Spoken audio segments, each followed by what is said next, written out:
اب یہ بھائی پریکٹیکل کر کے دکھا رہے ہیں. اب ہم ان کے بازو اوپر کر کے یہ دیکھیں اب ہم نے قمیض اتار لی ہے. دیکھیں قمیض اتاری ہے, ان کا بدن بالکل واضح ہے, لیکن ناف سے جو ناف کا حصہ ہے وہ ہم نے چھپایا ہوا ہے. اب ہم نے میت کی شلوار وغیرہ یا جو بھی اس نے تہمت پہنا ہوا ہے اس کو اتارنا ہے. تو صدر کا خیال کرتے ہوئے ایک ہاتھ سے اس نے نالا وغیرہ پہنا اس کو کھولا جائے, اور پھر پاؤں کی جانب سے پردے کا خاص طور پر احتیاط کرتے ہوئے ان کو تھوڑا سا ایسے حرکت دے کر, میت کو تھوڑی سی حرکت دے کر آسانی کے ساتھ ان کے اس طرح کپڑے جو ہیں وہ اتار لینے ہیں. یعنی کہ اس طرح ہم نے ان کا جو شلوار یا جو بھی چیز پہنی ہوئی ہے اس کو اتار لینا. میت کو جب ہم نے غسل دینا ہے, غسل دیتے وقت سب سے پہلے کیا کرنا ہے؟ استنجا کروانا ہے. میت کو استنجا کروانا ہی سب سے زیادہ اہم کام ہوتا ہے جو انسان کو مشکل لگتا ہے. میت کو استنجا کرواتے وقت انسان کو اپنے ہاتھ پر کوئی گٹھلی وغیرہ جو سلائی کی ہوتی ہے وہ کپڑا ہاتھ پہ چڑھا لینا چاہیے, کیونکہ اس وقت ہمارے پاس کپڑا تو موجود نہیں, ہم اس کی جگہ اپنے ہاتھ پر یہ شاپر وغیرہ چڑھا لیتے ہیں. اگر کسی کے پاس اس طرح گٹھلی وغیرہ نہ ہو وہ ہاتھ پر اس طرح شاپر چڑھائے, اور پھر اس کے بعد میت کی ایک طرف سے اس طرح تھوڑی سی ٹانگ اوپر کرنی ہے, اور پھر اس کپڑے کو اٹھانا ہے. غسل دینے والے نے بھی اس کی صدر کی طرف نہیں دیکھنا. اب ایک آدمی کیا کرے گا؟ ایک آدمی ادھر سے کپڑا اٹھا کر, اب ایک آدمی ادھر سے کپڑا اٹھائے, اتنا اٹھانا ہے نہ اپنی نظر پڑے نہ کسی غیر کی پڑے. ایک آدمی پانی بہائے, اب آپ نے ان کی صدر پر پانی بہائیں, تھوڑا ساتھ آگے لیتے ہیں. ان کی صدر پر پانی بہانا ہے لیکن صدر کی طرف دیکھنا نہیں. اب دوسرا آدمی اپنے بائیں ہاتھ پر اس طرح وہ گٹھلی یا کوئی چیز چڑھائے گا, میت کے اس طرح ایک طرف اوپر کرے گا, اس کو تھوڑی سی اس طرح حرکت کر کے تاکہ اس کا ہاتھ جو ہے وہ میت کی شرمگاہ تک اچھی طرح پہنچ جائے. اوپر سے پانی ڈالتے جائیں اور نیچے سے اس کو اچھی طرح استنجا وغیرہ کرا. ہم نے میت کو اس طرح استنجا کروا دیا تو ہاتھ سے ہم نے گٹھلی کو اتار لینا ہے. اب سب سے پہلے عمل ہم نے میت کو وضو کروانا ہے. اب آپ پانی لے کر ادھر وضو کرنے میں سب سے پہلے ہاتھ دھوئے جاتے ہیں. جب ہم وضو کرتے ہیں سب سے پہلے ہاتھ دھوتے ہیں. بسم اللہ الرحمن الرحیم پڑھ کر ہم سب سے پہلے میت کے ہاتھ دھوئیں گے. پہلے دایاں ہاتھ دھو لیا, اب ادھر, اب پھر ہم نے بایاں ہاتھ دھونا ہے.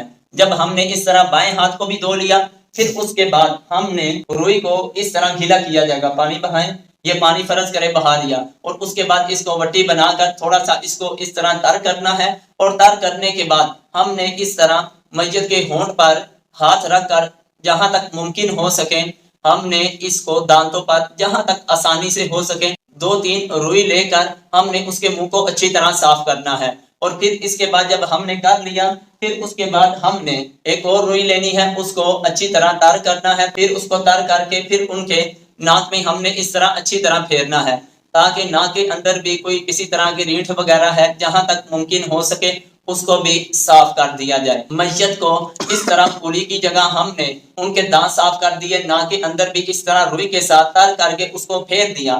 پھر ہم نے ان کا چہرہ دھونا ہے, اور چہرے دھونے سے پہلے بسا اوقات ایسا ہوتا ہے کہ میت کا منہ کھلا رہ جاتا ہے. اگر ہم اس طرح کریں گے تو ہو سکتا ہے کہ ناک میں پانی چلا جائے, ان کے منہ میں پانی چلا جائے.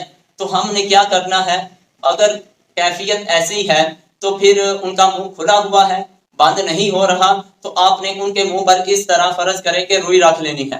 یہ ہم نے اس کے منہ کے اوپر روئی رکھ لی, اور ہم نے اس کے یہ ناک میں بھی ہم نے اس طرح سوراخوں میں ہلکی سی روئی رکھ لینی ہے تاکہ پانی نہ جائے.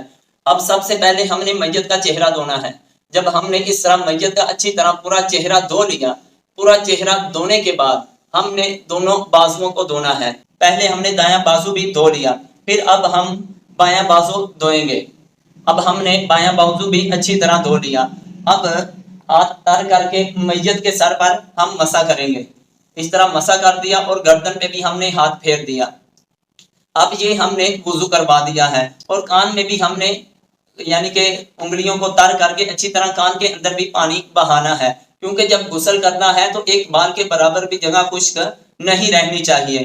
جب ہم نے اس طرح کان کے اندر بھی ساری جگہ کو اچھی طرح دھو دیا, دھونے کے بعد کوشش کریں کہ جو کان کے سوراخ ہیں ان سوراخوں کے اندر بھی چھوٹی چھوٹی روئی رکھ لیں, تاکہ کان کے سوراخوں کے ذریعے پانی اندر نہ جائے, کیونکہ پانی اندر چلا جائے گا. پھر جب ہم میت کو کفن پہنائیں گے وہ پانی باہر نکلے گا ناک کے ذریعے, کان کے ذریعے یا منہ کے ذریعے, اور کفن جو ہے وہ پانی کی وجہ سے تر ہو جائے گا۔ گویا کہ ہم نے ان کو وضو کروا لیا، اب رہ گئے پاؤں دھونے، تو پاؤں دھونے کو ہم چھوڑ دیں گے، یا فرض کریں ہم پاؤں بھی دھو لیتے ہیں لیکن پاؤں کو آخر پہ دھویا جاتا ہے۔ اب ہم مسجد کے پاؤں وغیرہ دھوئیں گے، یہ ہم نے پاؤں وغیرہ دھو لیے، جب ہم نے اس طرح دونوں پاؤں کو اچھی طرح دھو لیا، اس کے بعد ہم نے اس کو غسل دلانا ہے، غسل دینے کی ابتدا کرنی ہے۔ غسل دینے کی ابتدا کرتے وقت سب سے پہلے ہم نے میت کا سر دھونا ہے۔ اب پانی بہائیں، یہ فرض کرے پانی بہا رہے ہیں، یہ شاپر ہے، یہ اس کو فرض کرے صابن ہے، اس کے ساتھ ہم نے ان کے اچھی طرح سر کو اچھی طرح دھونا ہے، تاکہ اس طرح سر کو آگے سر کو ہاتھ رکھیں، ٹھیک ہے۔ ایک آدمی سر کو اس طرح ہلکا سا اٹھا لے اور اگر جتنا ممکن ہو سکے اٹھائیں، ٹھیک ہے نا، اس طرح پانی بہاتے جائیں اور ان کے سر کو اچھی طرح دھو لیں۔ اچھی طرح جب ہم نے سر کو دھو لیا، صابن لگانے کے بعد پھر ہم نے اچھی طرح پانی بہانا ہے، یہ فرض کریں کہ اچھی طرح پانی بہا لیا، سر مکمل اچھی طرح دھو لیا ہے۔ اب میت کے ہم نے دائیں کندھے پر پانی بہانا ہے، یعنی کہ دائیں طرف آگے بھی اور پیچھے بھی۔ اب ہم نے کیسے اس کے دائیں طرف پانی بہانا ہے؟ اب دو آدمی پکڑ کر، پاؤں کی طرف سے پکڑ کر اور ایک کندھے کی طرف سے پکڑ کر میت کو بائیں کروٹ کریں گے۔ آپ اب دیکھیں یہ ٹھیک ہے، آپ ایسے رکھیں، آپ نے اب یہ دیکھیں انہوں نے میت کو اس طرح پکڑا ہوا ہے اور یہ پانی، اب یہ دیکھیں میت کو دائیں کروٹ کر لیا ہے، اب ان کے ادھر پانی بہائیں، یہ پانی بہا رہے ہیں اچھی طرح، ان کے ہم نے ہاتھ وغیرہ مارنا ہے، سطر کا احتیاط کرنا ہے وہ نہ کھلے، اس طرح دائیں طرف اچھی طرح بہا دیا۔ اب ادھر کپڑے کے نیچے بھی پانی بہائیں اچھی طرح، ہم نے یہ گویا کہ آدھی کمر پیچھے اچھی طرح ان کے نیچے پیڑ تک اچھی طرح دھل جائے، اس طرح پانی بہا دیا۔ پھر اچھی طرح ہم نے صابن لگانا ہے، پھر اس کو میت کو اس طرح ہم نے بالکل اپنی حالت پر سیدھا کر دیا۔ سیدھا کرنے کے بعد پھر ہم نے جب دیکھا پانی بہا دیا، پھر صابن لگانا ہے، صابن لگانے کے بعد پھر ہم نے اچھی طرح پانی بہانا ہے، گویا کہ یہ دائیں طرف جو ہے یہ اچھی طرح دھل چکی ہے۔ اب ہم آگے میت کے بائیں طرف، دائیں طرف تو ہم نے دھو لی، اب میت کے بائیں طرف کو ہم نے دھونا ہے۔ اب آپ نے ان کو دائیں طرف کرنا ہے، کروٹ دینی ہے، اب ہم نے ان کو دائیں طرف کروٹ دے دی، یہ خاص طور پہ سطح کا احتیاط کرنی ہے، پانی بہاتے جائیں، یہ پانی بھائی بہا رہے ہیں، ایک آدمی ہاتھ مارتا جائے، جب دیکھا پانی بہا لیا پھر اچھی طرح صابن وغیرہ لگا لے تاکہ ایک بال کے برابر بھی جگہ خشک نہ رہ جائے۔ اب ان کی یہ کمر بھی اچھی طرح ہم نے دھو لی ہے، اب ان کو اپنی حالت پہ سیدھا کر دیا جائے۔ جب ان کو ہم نے بالکل سیدھا کر دیا، گویا کہ غسل کرتے وقت ہم نے ان کا اوپر والا حصہ جو ہے وہ اچھی طرح دھو لیا ہے۔ اب ہم نے اس کے اوپر والے حصے کو اچھی طرح غسل دے دیا ہے۔ اب پاؤں اور اب دونوں ٹانگوں کا مسئلہ ہے، اب ان کو بھی اسی طریقے سے ہم نے میت کے اوپر والے حصے کو غسل دے دیا ہے۔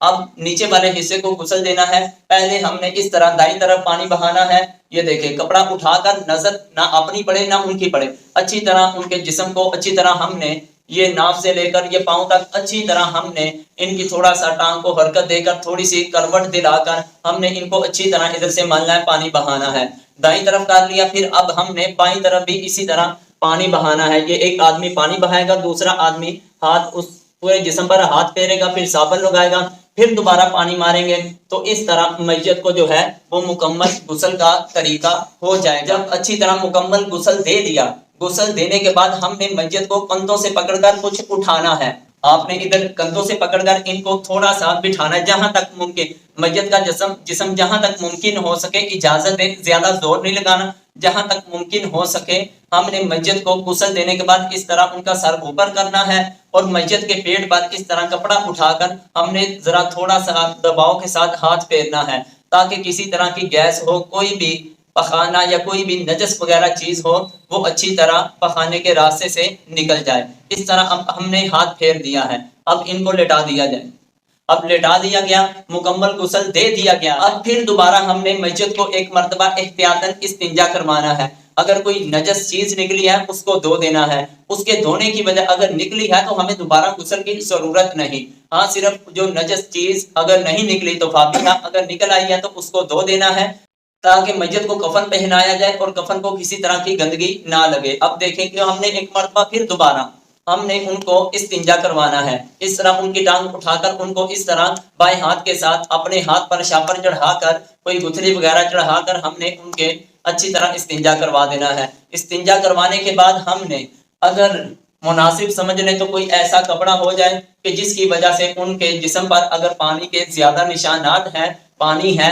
تو اس کو ہلکا ہلکا سا اس کو خشک کر لیا جائے، زیادہ نہیں، ہلکا ہلکا سا خشک کر لیا جائے تاکہ وہ جب کفن پہنائے وہ کفن گیلا نہ ہو جائے۔ اللہ تعالیٰ سے امید ہے کہ آپ کو صحیح طور پر سمجھ آ چکی ہوگی۔ اب رہا مسئلہ یہ کہ میت کو کفن کیسے پہنانا ہے، وہ ہم اس سے اگلی ویڈیو میں آپ کو بتائیں گے۔ اللہ تعالیٰ کی بارگاہ میں دعا ہے اللہ تعالیٰ ہم کو صحیح طور پر اپنے دین کی کامل سمجھ عطا فرمائے۔ واللہ اعلم ورسولہ۔